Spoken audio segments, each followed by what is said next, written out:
and bring Nova in. All right, Nova, how you doing? We're back for another segment of That's Debatable. Today's topic, is it harmful or helpful to compliment someone's weight loss journey? I'm prepared to take either side of this, so whichever side you would like, let me know, and we'll get it going. All right, let's do this.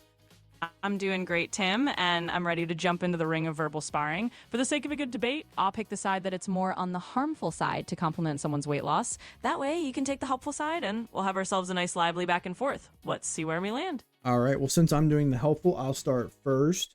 So I do see it as being helpful to compliment someone who's on their weight loss journey. It's someone who is trying to feel better about, not just about themselves mentally, but physically as well. So to compliment someone on that is encouraging them to keep moving forward and pushing themselves, and then motivating them to maintain whatever healthy habits they may have established. Totally get where you're coming from. And hey, there's definitely a good vibe in wanting to cheer people on. But here's where I'll throw my hat in the ring on the other side. When we compliment weight loss, we can accidentally send the message that their worth is tied to shrinking.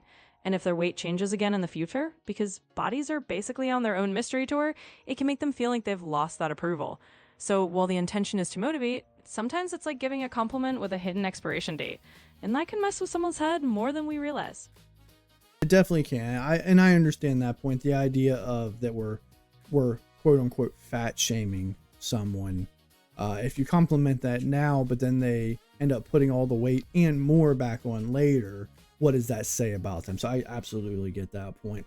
I still think it's a good thing though, because for someone who's on this weight loss journey, especially if they've lost quite a bit of weight, it takes a lot of discipline, right? And so whatever it is that they've been doing, it kind of affirms the discipline they've been showing and then can further help with that motivation. Absolutely, and that's a fair counterpoint. There's no denying that if someone's been really working at it, a little verbal high five can feel like fuel to keep them going. It's like saying, hey, I see your effort and it's awesome. And that can be a huge morale boost in a world that's not always handing out gold stars for self-care. We've got a nice little debate balance here. On one side, the encouragement and recognition can be a real boost. And on the other, we're just keeping an eye out so that the compliment doesn't accidentally turn into a hidden pressure cooker. In other words, both sides have a point, and that's what makes it, well, debatable. Yep. Thanks, Nova. Appreciate it. You're welcome. That's